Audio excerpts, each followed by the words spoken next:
Hello, my beautiful calligraphers. Today I'm going to be going over 5 mistakes that you may be making as a beginner calligrapher. And I say a beginner calligrapher because these are mistakes that I first made as a beginner. So mistake number 1 is going too fast. Here I am going at real time. It's not sped up, and I'm showing you how slow I really do go to get the up and down strokes. Now, this is something that you'll probably hear on every calligraphy video when you are looking to improve your hand lettering, but it is so important to be aware of how fast you are actually going. Especially as a beginner, you are running to improve, and sometimes we just go too fast as a beginner. So just acknowledge how fast you're actually going and maybe slow it down a little bit. Remember, it should be relaxing, not a competition. Now, my second mistake that I made was using the wrong pen or paper for me personally. Now, I'm saying this because there's so much talk on social media on what pen and paper to use, and it really is sort of preference to your style and the way that you write. So here I have both these beginner type of pens, the Tombow Furinotsu, which is a really popular pen, and then this other larger brush pen that I got off of Amazon. And you can see here that you can really control the up strokes with this large brush pen. And here's the paper that I use, and it's actually mixed media paper rather than using a sort of sketch paper or a hard type of paper, which is hard to get those strokes. Now, the third mistake that I had trouble with is style.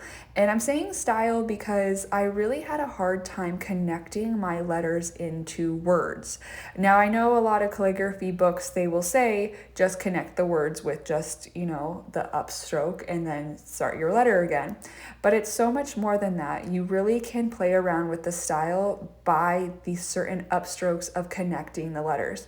So here I have hey, which is just the normal lettering, and then I add a bounce, and you can see here my upstrokes are a little bit more spaced together in this third hey that I do, and it looks more like a classical type of hand lettering, sort of that what you would see on wedding sort of styles.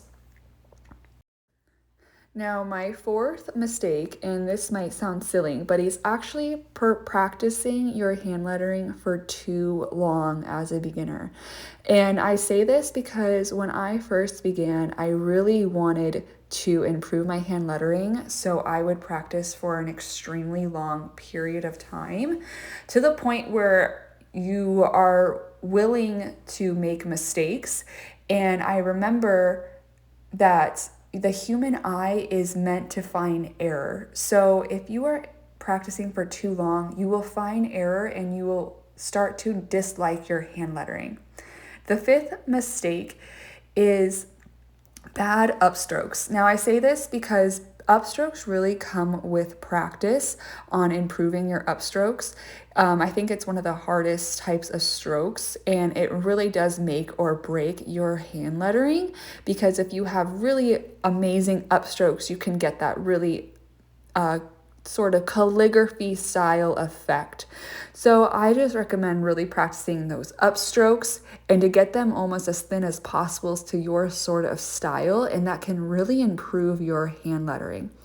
All right, that's my 5 tips that I have for you today. Let me know which one works for you.